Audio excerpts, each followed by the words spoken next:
So I'm hitting record, and now it's going to take me to live stream on Facebook. Continue as Ginny. Let's see, in the meeting room,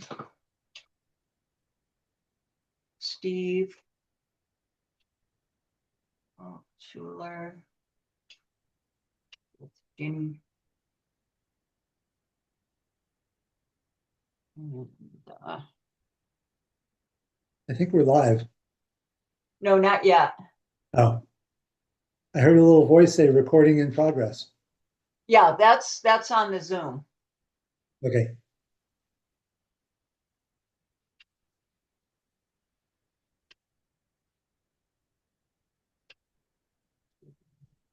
Council at Large. Okay, share on my YouTube, go public, and now we are live. Welcome, Steve. Good to have you back.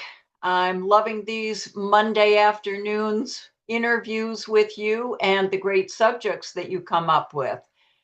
So today we were talking a little bit earlier that we'll talk about socialism, and I'm going to let you tell the audience what your thoughts are and how it correlates with City of Longmont and where you're running for at-large position on City Council. Thank you and good afternoon, Jenny. So there's about 4 different topics I was hoping to cover today. But the first thing I like to tell people is that America has actually had socialism before. I use the word America a little bit loosely. Back in 1620, when the Mayflower was landing in Boston, the captain of the ship was William Bradford. And if everyone or anyone remembers their history, the 13 families on the Mayflower signed a compact, and it was called the Mayflower Compact. In that, they agreed that every family, whatever they grew, would go into a common room, and every family would divide up by 13 whatever was in that room. Within about 6 months, some of the families noticed that about a half a dozen of the other families weren't doing any work in the field. They were just sitting on the front porch, kicking back, doing nothing. And they went and talked to William Bradford, and they said, this is not right. We're all doing the work, and they're going to share equally in the benefit. So he actually changed the Mayflower Compact and made it read that whatever you put into the common room is what you can get out of the common room. So, for instance, if you grew 4 bushels of apples, you could get 2 bushels of wheat and 2 bushels of corn.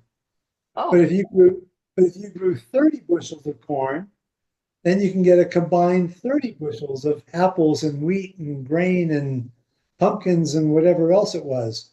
So it kept people motivated to work and create more for themselves because they got more benefit. I didn't know that.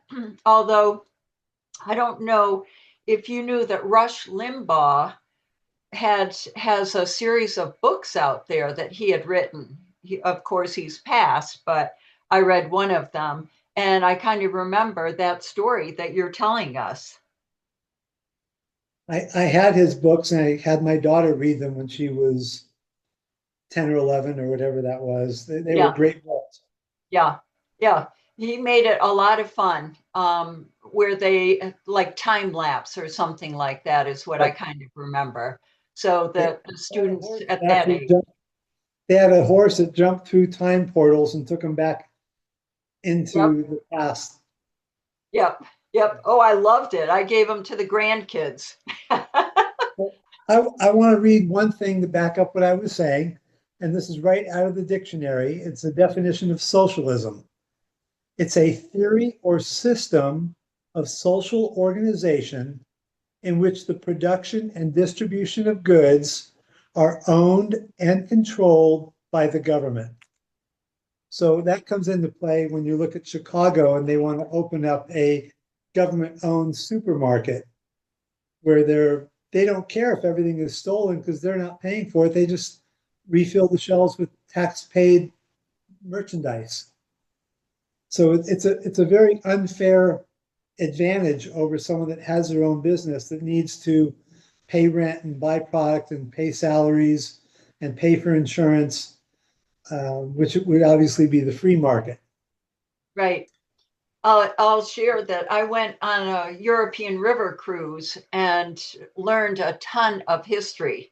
They took us into different villages and they had a local person that would tell us about the history there. And they did talk about how wonderful it was that they weren't socialistic anymore in certain places. And I saw a ton of small farms.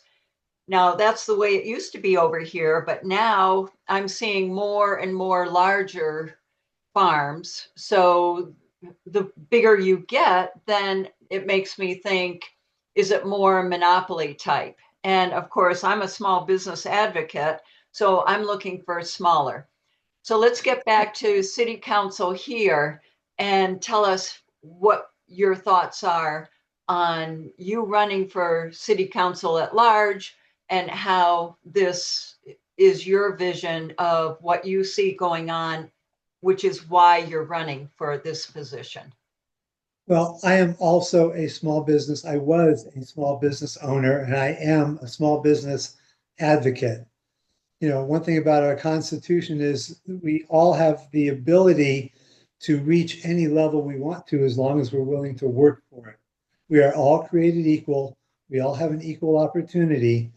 And if you're willing to work, there's no limit to what you can achieve. But what I'd like to segue into that will also cover this is this last week, the Longmont City Council passed a budget that increased from 2025, it increased the Longmont budget by another $60 million. That was a 13% increase on top of last year's 13% increase. Wow. So my frustration with this is they're taking all this money out of the economy and they don't understand, they want more money to pay for the subsidized housing that they're building. So when you take the money out of the economy to pay for people's rent, then the citizens don't have money to go shopping, get their car washed, buy as many groceries, go out to dinner, go out for a drink, go to the dentist, whatever the case may be. They're taking money out of the local economy, which will make more businesses struggle, which will make more people get laid off or have fewer hours and make them have less money. So the reverse is also true. If I can get the city council, once I'm on council, to lower the budget, we're leaving more money in people's hands and they get to decide where they want to spend their money. Excuse me. And that will actually stimulate the economy. This is the same idea that John F. Kennedy did, Ronald Reagan did, and even Donald Trump did. They lowered taxes so that everybody had more money in their pocket. They went out and spent that money, and each time the federal government had the highest revenues ever recorded. So we need to find ways to leave more money in people's pocket. I love that, Steve. What runs through my head was when we had our business in Boulder. And what I noticed was when the people got a raise, they got upset with us, the owners, because they didn't realize it was taxes being taken out. Unfortunately, so many people look at their paycheck and it does not register that, no, we're giving you more money. It's the government who's coming in and taking more money out of it. So it looks as though you're not making much more money. Well, it's not just the paycheck, because in the last 2 years, property taxes went up over 40%. Yep, yep. And because the home values were increased, insurance went up about 40% too. Right. So the citizens are getting a triple whammy. Yes. And local government is not helping at all. So one thing I was going to say is part of that $60 million is going to support the low income subsidized housing that the city is building like crazy. So with that subsidized housing, if your rent was going to be 1,800 and the city pays 1/3, so you're paying 1,200, the city has to come up with another $600 a month per unit to make things equal out, which is why they need more money in the budget. But if you think about this, if someone's paying $1,200 a month for their rent, and if they get a $200 a month raise that you were giving for your employees, they can end up losing that $600 a month, quote unquote, benefit. So a lot of people that are getting subsidized housing want to stay poor because otherwise they have to pay more money for rent. So we're actually encouraging people to stay poor for the rest of their life rather than helping them pull themselves up and get into a more successful lifestyle for themselves. Right. What people sometimes, when you get into that mentality, sometimes you don't see how that takes away so much of your self-confidence, your I guess it's emotional Self-worth. and motivation.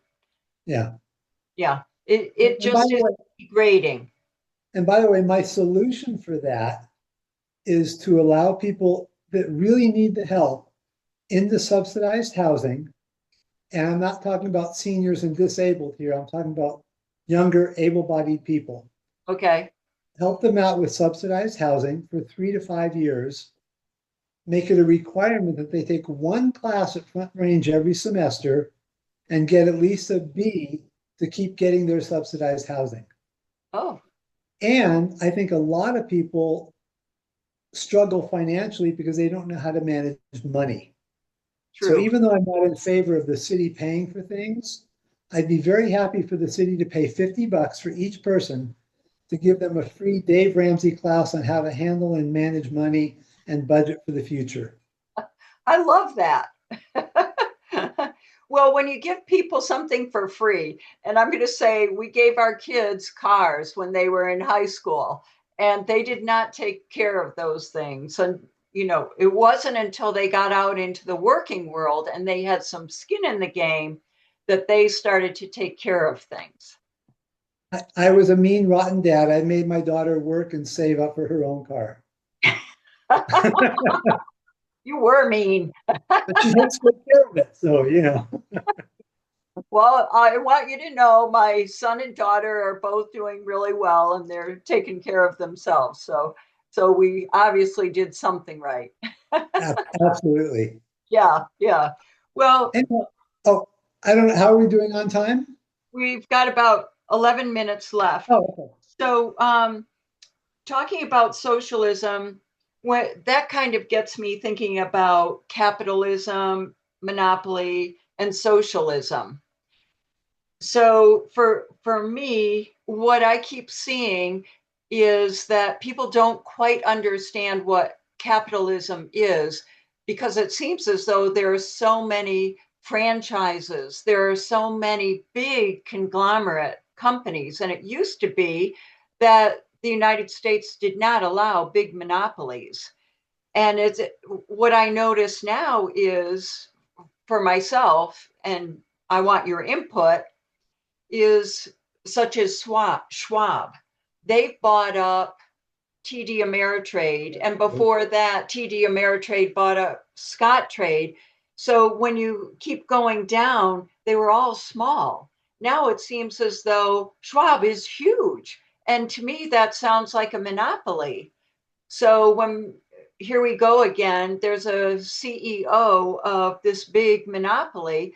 How can smaller companies get into business when it just seems as though there are lots of fees that they've got to go through? They've got to go through lots of schooling. What are we getting off track of Longmont? Maybe I'm taking it the wrong way. That's okay. We are, but I understand your question. And, there is a difference between a large company and a monopoly.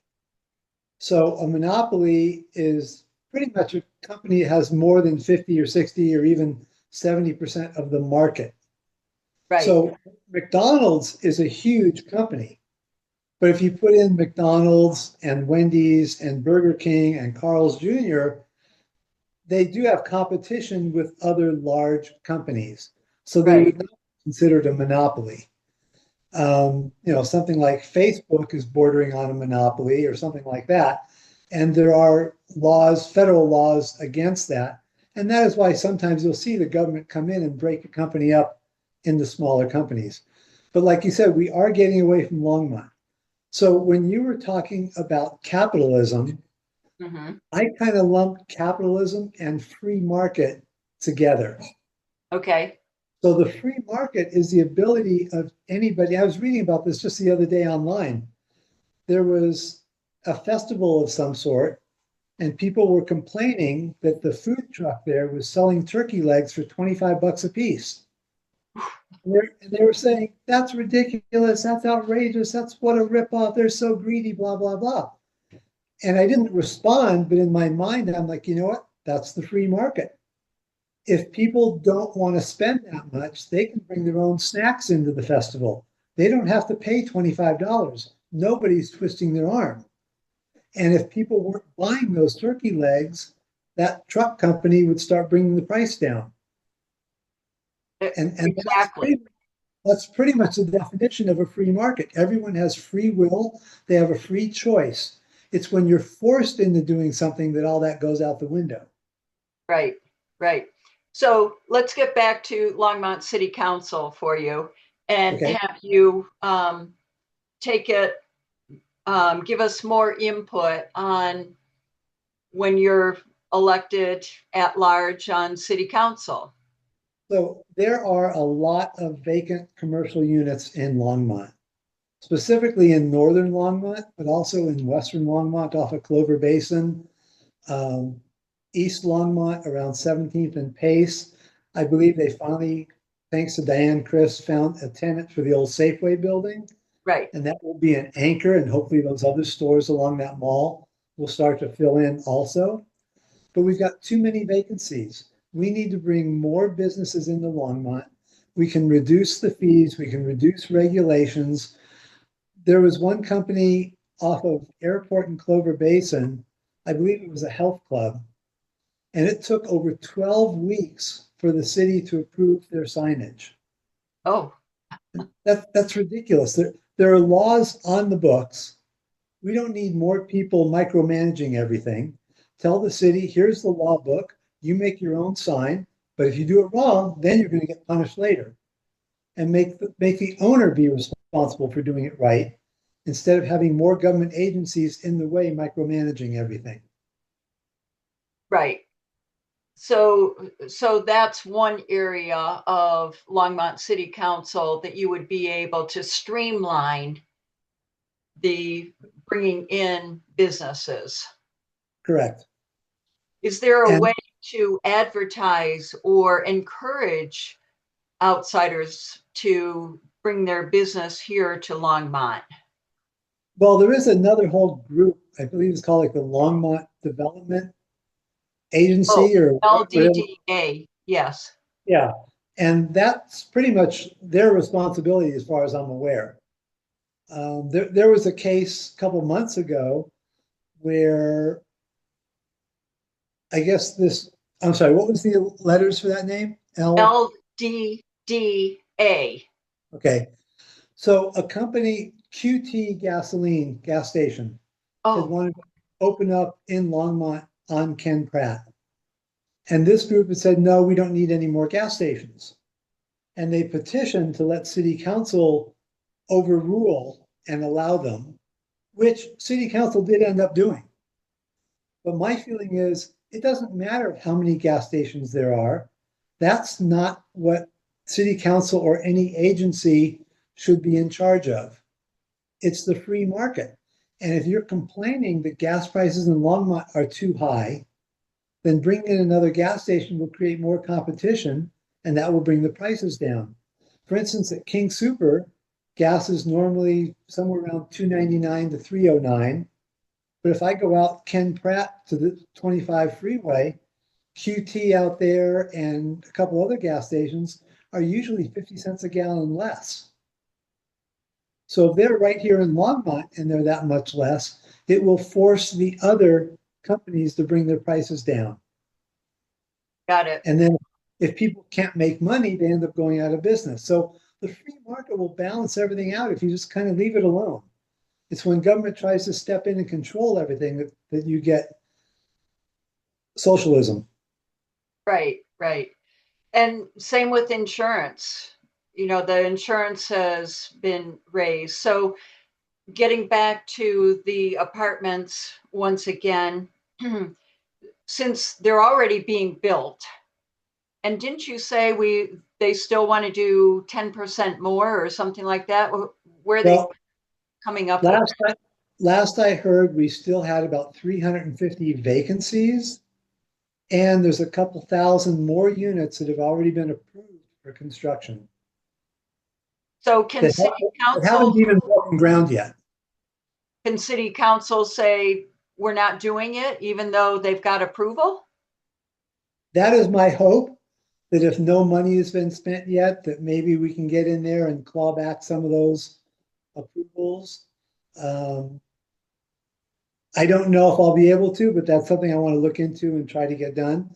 And of course, I will need other people on council to agree with me and help do that. So the more people can contact their council person, complain about the traffic, complain about all these apartments, and let them know that this is not where they want their $60 million to go fund, that would give a better chance. City council will listen if there's a loud uproar, but we need people to speak up and not just sit back. Okay, so people are busy these days, just like yourself, and they're on overload because they've got family. They're trying to make money, keep their head above water. What is the best approach for someone who is so busy? Do they email? Do they phone? Um, give us an idea of how we can make the biggest noise. Every single council person has their own email and it's listed online under Longmont City Council. You can reach out to each individual council person. You can call a number and leave a message for each individual council person. The best bet is to go there in person if you can. It's most Tuesdays at 7 o'clock in the evening, and it's under public invited to be heard. And city council needs to hear from more people. There's often only 10 or 15 people. I've been going there for 6 years and speaking up. There's often only 10 or 15 people, but every now and then on a real critical issue, that room will get filled with 100 people. Oh, really? Oh, Yes. and that's not people's favorite thing to do, Of to course get not. called up in front of city council and stand there because you feel as though you're under the gun. You have 3 minutes to get to throw up what's upsetting you. I've watched a few people. So the next best thing is to make sure that you are voting for the people that feel the same way you do, that will do what you would like them to do and will keep their word. One of the things that I keep telling people, I started this campaign with my own money, $2,500 of my own cash. I've got some donations since then, but I have no, I don't want to say support, whatever the right word is. I am not obligated to any company in any way, shape, or form. There's been no builders, there's been no airplane, airport people that have supported me. It's just a few individual people that like what I have to say. And if you're not voting for me, and I hope you are, make jolly sure that the people you're voting for are not obligated to other groups. There's a group out there called, oh, I'm drawing a blank on the name, Launch Longmont.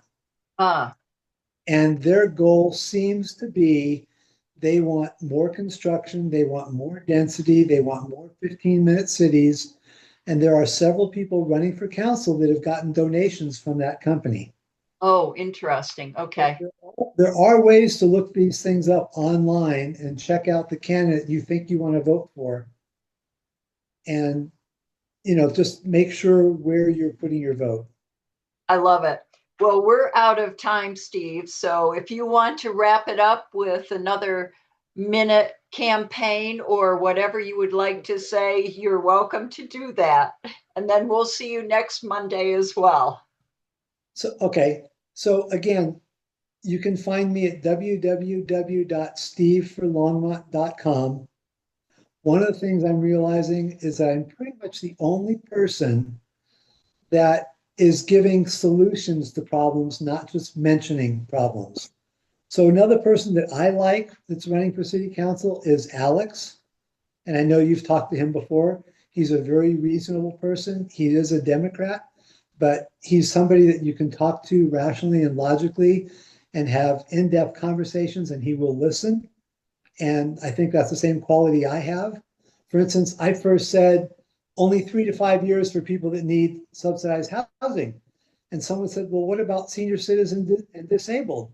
And I said, you know what? You're right. We need to make that exception. So I have all these ideas on my website, but if somebody has a different suggestion, I'm more than open to listening and trying to make my ideas even better. Love But it. we need to save Longmont. We don't want to become a 15-minute city. Yeah. Because I like getting up to the mountains. That's why we've got the mountains. So thank you so much for sharing your ideas and how you see Longmont going forward, how you're supportive of different things that are already happening, and what your vision is for Longmont. Really appreciate it, Steve. Come back next Monday, this time. My pleasure. I will. Thank you, Jenny. Okay. Thanks, All right, Steve. bye-bye. Have a good week. You too. Okay. Bye.